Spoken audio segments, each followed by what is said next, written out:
Assalamualaikum warahmatullahi wabarakatuh. Perkenalkan, nama saya Sri Sutriani dengan NIM 2101801666, Prodi Sistem Informasi Universitas Malikus Saleh. Jadi, pada video kali ini saya akan meringkas materi pada mata kuliah Sistem Operasi. Baiklah, di sini saya akan menjelaskan 6 materi secara singkat. Materi yang akan saya jelaskan, yang pertama sistem operasi, yang kedua skema dasar sistem komputer dan perangkat lunak, yang ketiga ada manajemen file, yang keempat teknologi dan algoritma penjadwalan disk, yang kelima ada proses dan penjadwalan proses, yang keenam penjadwalan proses. Baiklah, yang pertama adalah konsep dasar sistem operasi. Sistem operasi adalah sekumpulan program kontrol atau alat pengendali yang secara terpadu bertindak sebagai penghubung antara komputer dengan pemakainya.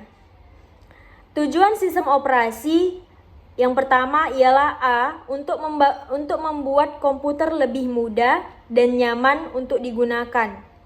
B. Memungkinkan sumber daya sistem komputer untuk digunakan secara efisien. C. Harus disusun sedemikian rupa sehingga memungkinkan pengembangan yang efektif, pengujian, dan penerapan fungsi baru tanpa mengganggu layanan yang sudah ada. Fungsi sistem operasi yang pertama ialah membentuk dan mengelola file, yang kedua menjalankan program, yang ketiga mengatur penggunaan alat-alat yang berhubungan dengan komputer. Kemudian ada jenis-jenis sistem operasi berdasarkan interface, dan yang kedua ada berdasarkan use. Sudut pandang sistem operasi ada berdasarkan aspek, yaitu aspek ukuran, aspek tujuan, aspek kegiatan. Sejarah sistem operasi terdiri dari A. Operasi open shop, yaitu operasi langsung melalui switch elektrik pada komputer. B.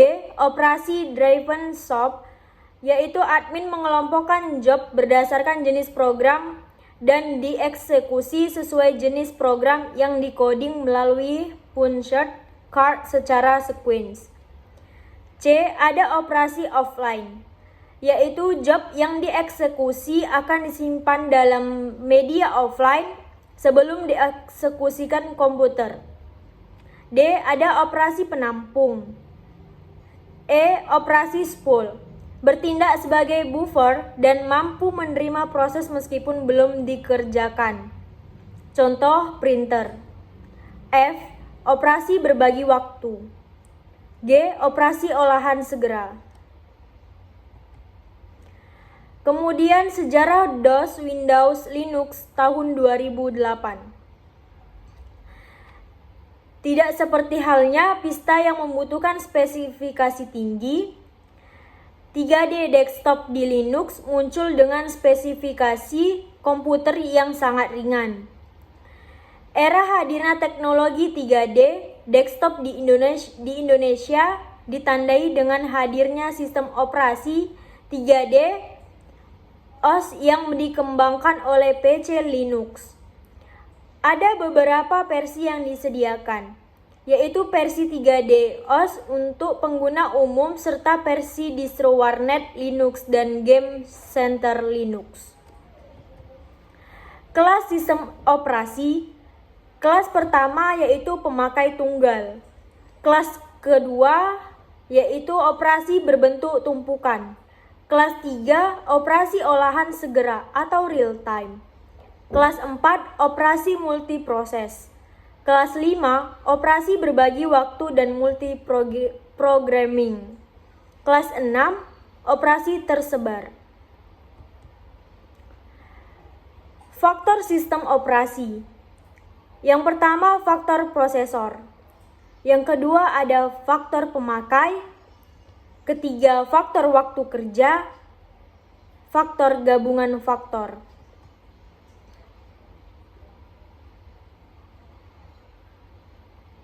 Selanjutnya saya akan menjelaskan materi yang kedua, yaitu skema dasar sistem komputer dan perangkat lunak. Perangkat keras atau hardware adalah komponen fisik komputer yang terdiri dari rangkaian elektronika dan peralatan mekanis lainnya. Pada abstraksi tingkat atas terdiri dari empat komponen, yaitu 1. Pemroses, 2. Memori utama, 3. Perangkat masukan dan keluaran, yang keempat interkoneksi antar komponen. Sumber daya perangkat keras. 1. Pemroses, komponen komputer yang bertugas untuk mengolah data dan melaksanakan berbagai perintah. Pemroses terdiri dari A. Bagian ALU untuk komputasi berupa operasi-operasi aritmatika dan logika. B. Bagian CU untuk pengendalian operasi yang dilaksanakan sistem komputer. C. Register-register untuk membantu pelaksanaan operasi dan sebagai tempat operan-operan dari operasi yang dilakukan. Yang kedua ada memori. Memori berfungsi sebagai tempat menyimpan data dan program. Terdapat beberapa tipe memori. A. Ada register. B. Memori cache. C. Memori kerja. D. Disk magnetik. Kemudian ada disk optik dan ada tape magnetik. Ketiga, perangkat masukan atau keluaran. Komponen mekanik yaitu perangkat itu sendiri. Komponen elektronik yaitu pengendali perangkat berupa chip controller. Pengendalian perangkat atau device adapter, yaitu ada perangkat alat dan pekerja alat. Struktur I/O. Yang pertama ada I/O interrupt, yaitu device kecepatan rendah. Yang kedua ada struktur DMA, yaitu device kecepatan tinggi. Yang keempat, interkoneksi antar komponen. Interkoneksi antar komponen disebut galur atau bus yang terdapat pada mainboard. Terdiri ada 3 macam. Yang pertama ada bus alamat atau address bus, satu arah. Yang kedua ada bus data, yaitu data bus 2 arah. Yang ketiga ada bus kendali, yaitu control bus. Signal bus kendali antara lain memory read, memory write, I/O read, I/O write. Kemudian ada perangkat lunak atau software. Merupakan komponen non-fisik berupa kumpulan program beserta struktur datanya. Program adalah sekumpulan instruksi yang disusun sedemikian rupa untuk dapat menyelesaikan masalah-masalah tertentu sesuai dengan kebutuhan.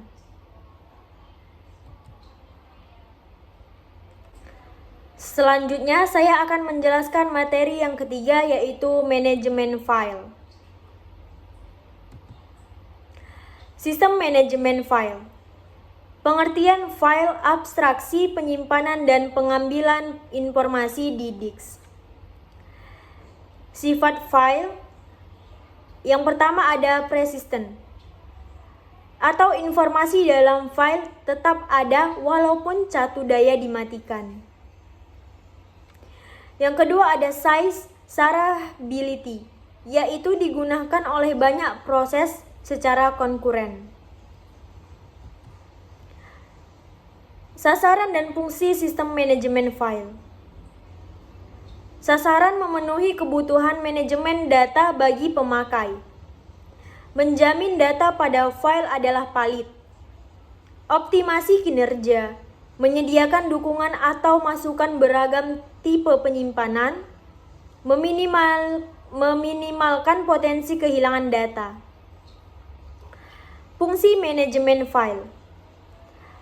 Yang pertama ada penciptaan, modifikasi dan penghapusan file. Yang kedua, mekanisme pemakaian file secara bersama. Yang ketiga, kemampuan backup dan recovery untuk mencegah kehilangan data. Arsitektur pengelolaan file. Sistem akses berkaitan dengan bagaimana cara data yang disimpan pada file akses. Manajemen file berkaitan dengan mekanisme operasi pada file. Manajemen ruang penyimpanan berkaitan dengan alokasi ruang untuk file distro. Mekanisme integritas file berkaitan dengan jaminan informasi pada file tak terkorupsi. Kemudian ada konsep sistem file. Abstraksi penyimpanan dan pengambilan informasi di disk. Abstraksi ini membuat pemakai tidak dibebani rincian, cara dan letak penyimpanan informasi, serta mekanisme kerja perangkat penyimpanan data. Kemudian ada pandangan file. Di dalam pandangan file ada penamaan, ada tipe, ada atribut, perintah manipulasi, dan operasi. Kemudian ada directory. Directory merupakan file yang dimiliki untuk mengelola sistem file. File directory merupakan file berisi informasi-informasi mengenai file-file yang termasuk dalam directory itu. Kemudian ada shared file. Shared file adalah file yang tidak hanya diacu oleh satu pemakai, tapi juga oleh pemakai lain. Kemudian di sini ada sistem akses file. Sistem akses file itu yaitu cara akses perangkat penyimpanan. Kemudian ada organisasi atau pengaksesan dasar. Ada 6 organisasi atau pengaksesan dasar adalah sebagai berikut. Yang pertama ada file, merupakan struktur dasar dan tak terstruktur. Yang kedua ada file sequence. File sequence merupakan cara yang paling dasar untuk mengorganisasikan sekumpulan record dalam sebuah berkas. Yang ketiga ada file sequence berindeks. File sequence berindeks ini untuk meningkatkan kecepatan akses di file sequence tanpa mengurangi manfaat dan sifat file sequence.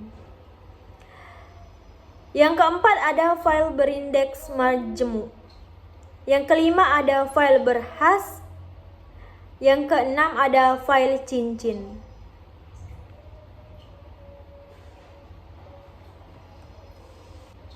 Selanjutnya saya akan membahas materi yang keempat, yaitu teknologi dan algoritma penjadwalan disk.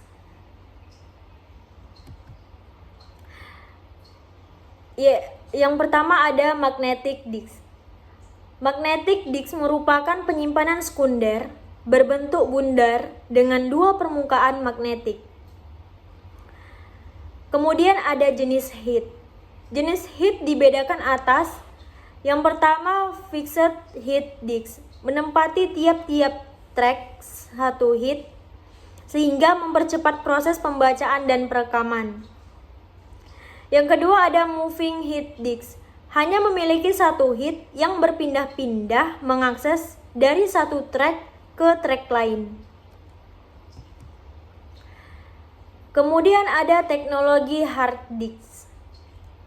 Beberapa teknologi hard disk antara lain ada Shock Protection System atau SPS. Kemudian ada Self Monitoring Analysis and Reporting atau SMART.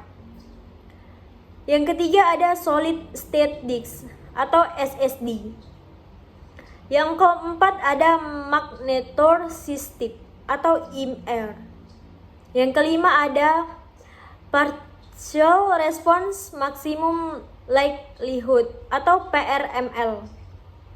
Yang keenam ada Hot Swap. Yang ketujuh ada Plug and Play ATA. Yang kedelapan ada Environment Protection Agency atau EPA. Yang keenam ada Error Correction Code atau ECC. Kemudian ada Auto Transfer. Yang kedua ialah pengaksesan disk. Waktu akses adalah waktu yang diperlukan oleh kepala baca untuk menulis sesuatu atau membaca isi sektor. Terdiri dari 4 komponen, yaitu ada waktu cari. Waktu cari itu waktu untuk mencapai lintas yang dikehendaki. Yang kedua ada waktu mantap, yaitu waktu untuk hulu tulis baca menjadi mantap.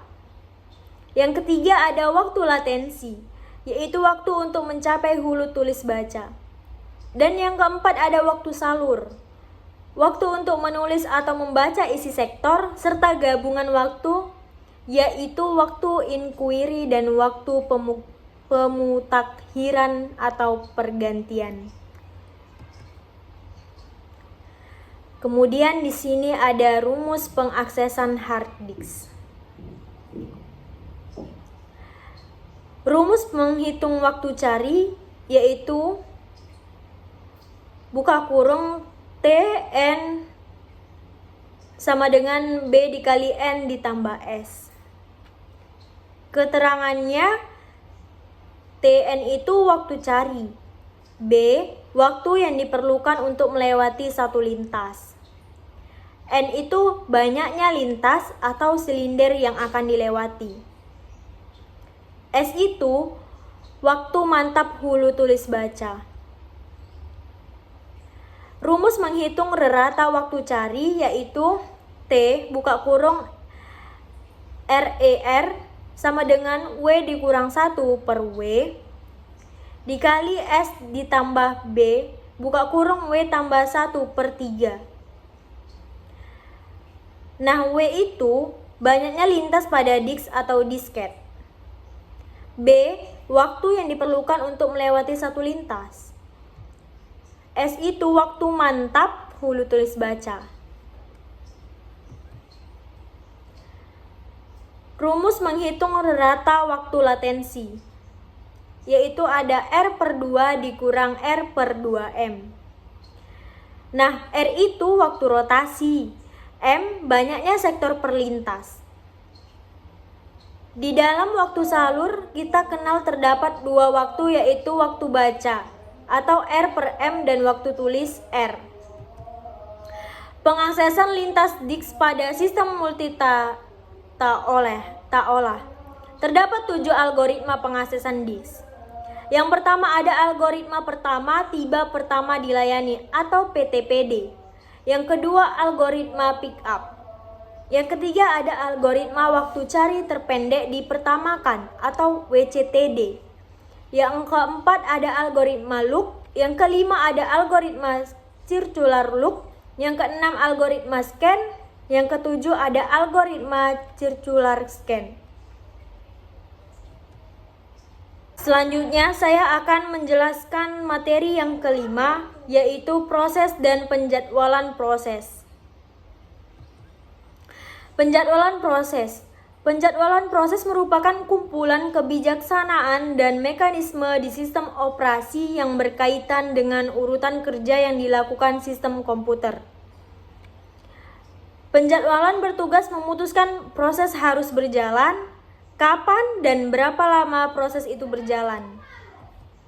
Tujuan penjadwalan yaitu supaya semua pekerjaan memperoleh pelayanan yang adil, supaya pemakaian proses dapat dimaksimumkan, supaya waktu tanggap dapat diminimumkan, dan pemakaian sumber daya seimbang, efisien, dan terobosan dapat dimaksimumkan.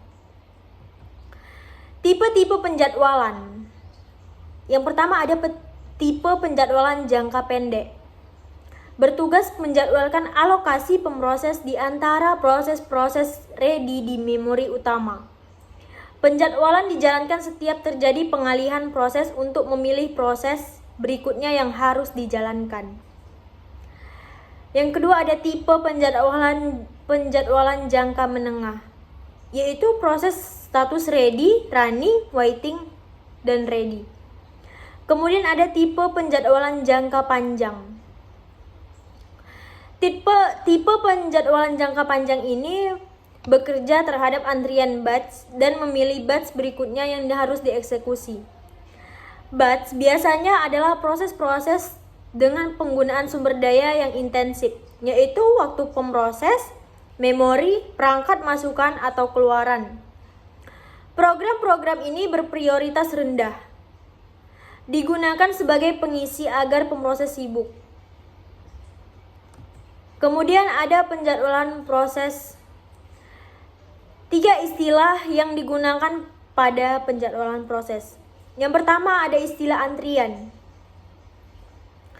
Istilah antrian ini sejumlah proses yang menunggu menggunakan prosesor dan akan diproses sesuai dengan proses urutan antrian. Proses ini berada dalam memori utama. Yang kedua ada istilah prioritas. Mendahului pada antrian proses kalau proses itu berada di bagian belakang antrian.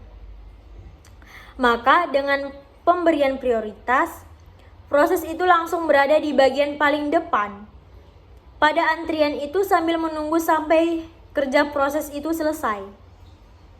Kemudian ada istilah preempsi. Preempsi itu mendahului pada antrian proses kalau proses itu berada di bagian belakang antrian. Kemudian dengan pemberian preempsi, proses itu langsung berada di bagian paling depan pada antrian itu, bahkan akan memberhentikan prosesor untuk mengerjakan proses yang preempsi tersebut. Perhitungan pada kerja prosesor. Lama proses atau T adalah lama waktu yang diperlukan untuk mengelola proses itu dalam prosesor. Kemudian lama tanggap atau T adalah waktu yang diperlukan untuk proses sejak mulai sampai selesai diolah oleh prosesor. Kemudian di sini ada rumus penjadwalan. Jika terdapat N proses serentak serta setiap proses memiliki lama tanggap sebesar T, maka rata lama tanggap TR adalah TR sama dengan jumlah TI per N. Waktu sia-sia atau T dikurang T, yaitu waktu yang terbuang dalam antrian atau selama terkena preempsi. Rasio tanggap atau RT, perbandingan di antara lama proses. Rasio penalti atau RP, yaitu RT sama dengan T per T, dan perbandingan di antara lama tanggap terhadap lama proses, yaitu RP sama dengan T per T.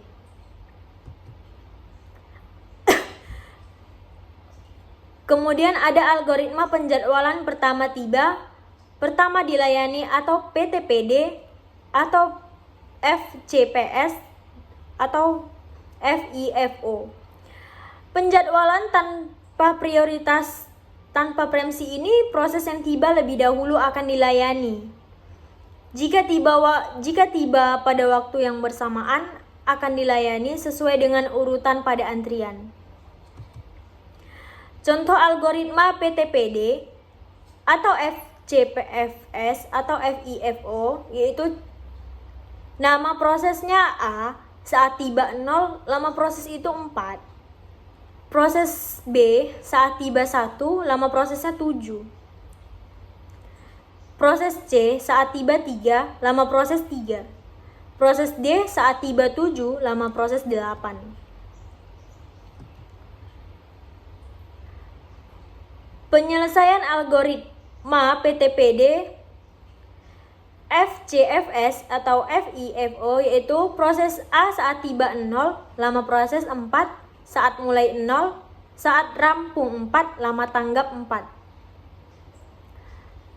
Kemudian proses B saat tiba 1 lama proses 7, saat mulai 4, saat rampung 11 lama tanggap 10.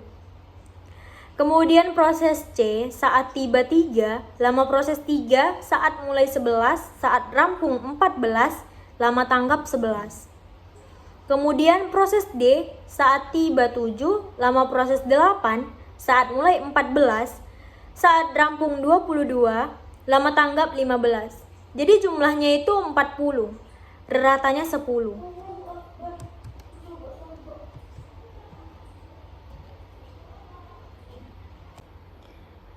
Selanjutnya, materi yang terakhir, yaitu materi yang keenam, ialah penjadwalan proses. Algoritma penjadwalan proses terpendek dipertamakan atau PTD atau SJF atau SJN. Penjadwalan dengan prioritas tanpa preemsi terdapat dua langkah, yaitu penentuan berdasarkan pendeknya proses yang dilayani. Jika proses yang terpendek tersebut belum tiba, maka prosesor akan melayani proses yang telah tiba sampai proses tersebut selesai. Contoh algoritma penjadwalan proses terpendek dipertamakan atau PTD atau SJF atau SJN, yaitu ada sebuah tabel proses PTD dengan proses A saat tibanya 0, lama prosesnya 5, proses B saat tibanya 3, lama proses 7, saat proses C saat tiba 5, lama proses 2, proses D saat tiba 6, lama proses 4. Penyelesaian algoritma penjadwalan proses terpendek dipertamakan atau PTD. Nah, pada proses A saat tiba 0 itu lama proses 5, mulainya 0, saat rampung 5, lama tanggap 15. Lama tanggap 5. Kemudian ada proses B saat tiba 3, lama proses 7, saat mulai 11, saat rampung 18, lama tanggap 15. Kemudian proses C saat tiba 5, lama proses 2, saat mulai 5, saat rampung 7, lama tanggapnya 2. Kemudian proses D saat tiba 6, lama proses 4, saat mulai 7, saat rampung 11, dan lama tanggapnya itu 5. Jadi jumlahnya 25 dan ratanya 6,75. Kemudian ada algoritma penjadwalan proses terpendek. Dipertamakan preemsi atau PTPD, PTDP, atau PSPN atau SRT. Penjadwalan dengan prioritas dengan preemsi beberapa ketentuan, yaitu prioritas berdasarkan pendeknya sisa proses, diperhatikan saat proses tiba atau saat proses selesai, menghitung lama sisa proses dari semua proses yang ada. Kemudian jika proses dengan sisa proses yang lebih pendek dari proses yang sedang dikerjakan, maka atas dasar preemsi proses yang dikerjakan akan dikeluarkan dari prosesor. Contoh algoritma penjadwalan proses terpendek dipertamakan preemsi atau PTDP.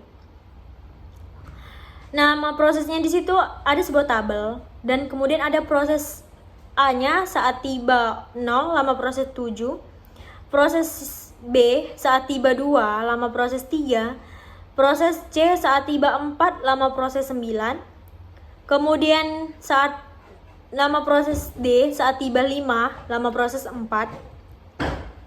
dan penyelesaian algoritma PTDP barisan proses yaitu proses A saat tibanya ada di 0 dan 1, proses B saat tiba ada di 2, 3, 4, proses D ada di saat tiba 5, 6, 7, 8. Kemudian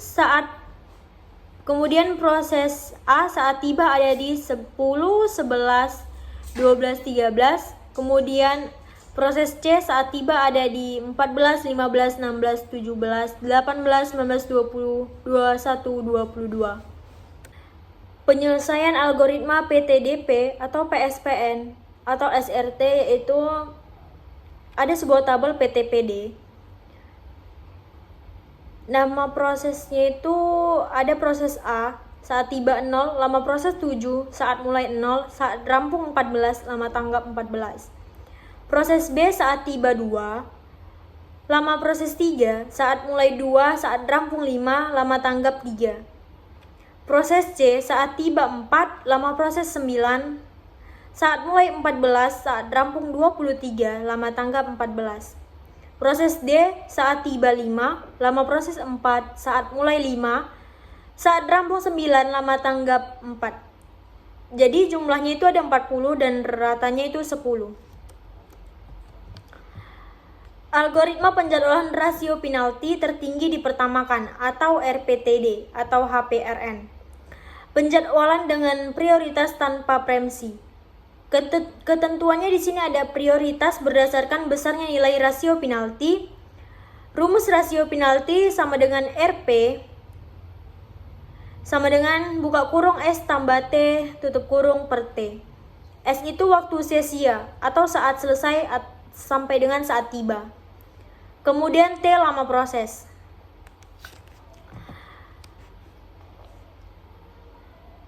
Tetap pendahulukan proses terpenuhi, namun prioritas proses panjang akan turut meningkat melalui peningkatan rasio penaltinya. Contoh algoritma penjadwalan rasio penalti tertinggi dipertamakan atau RPTD.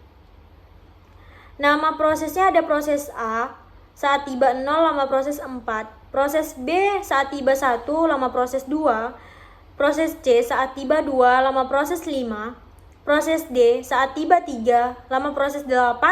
Proses E, saat tiba 4 lama proses 4. Penyelesaian algoritma RPTD tersebut, step 1 yaitu nama proses B, tiba selama 3. Rasio penaltinya buka kurung 3 ditambah 2 per 2 sama dengan 2,5. Proses C, tiba selama 2. Rasio penalti buka kurung 2 tambah 5 per 5 sama dengan 1 per 2 sama dengan 1,2. Proses D, tiba selama 1. Rasio penalti 1 ditambah 8 per 8 sama dengan 1,125. Proses E, tiba selama 0, rasio penalti 0 ditambah 4 per 4 sama dengan 1. Step 2, nama proses C, tiba selama 4, rasio penalti 4 ditambah 5 per 5 sama dengan 1,8. Proses D, tiba selama 3, rasio penaltinya 3 ditambah 8 per 8 sama dengan 1,375. Proses E, tiba selama 2, rasio penaltinya 2 ditambah 4 per 4, sama dengan 1,5. Step ketiga, proses D, tiba selama 8, rasio penalti 8 ditambah 8 per 8, sama dengan 2. Proses E, tiba selama 7, rasio penalti 7 ditambah 4 per 4, sama dengan 2,75.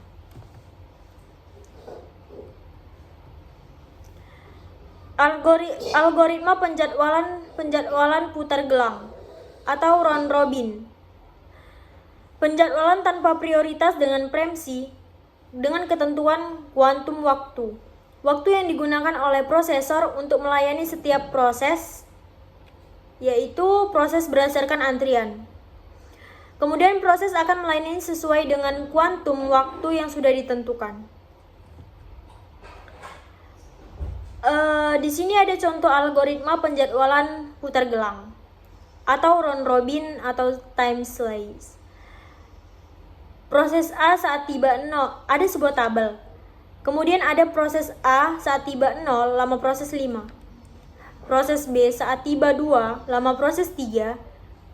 Proses C saat tiba 5 lama proses 7. Kemudian proses D saat tiba 6 lama proses 1. Itu dengan kuantum 3. Kemudian penyelesaian algoritma round robin, proses A itu saat tiba pada 0, 1, 2, 3. Proses B saat tiba 3, 4, 5. Kemudian proses C ada di saat tiba 8, D ada di 9, E ada di 10, 11, C ada 12, 13, 14. Kemudian proses E ada 15, 16, 17. Dan proses C ada 18, 19, 20. Penyelesaian algoritma round robin atau time slice. Nama proses ada proses A saat tiba 0 lama proses 5 mulainya 0, saat rampung 8, lama tanggap 8. Proses B, saat tiba 2, lama proses 3, saat mulai 3, saat rampung 6, lama tanggap 4. Proses C, saat tiba 5, lama proses 7, saat mulai 8, saat rampung 21, lama tanggap 16. Proses D, saat tiba 6, lama proses 1, saat mulai 9, saat rampung 10, lama tanggap 4. Proses E, saat tiba 7, lama proses 6, saat mulai 10, saat rampung 22, lama tanggap 15. Jumlahnya 47, ratanya 9,6. Sekian pemaparan materi singkat dari saya, lebih dan kurang saya mohon maaf. Dan saya akhiri, wassalamualaikum warahmatullahi wabarakatuh.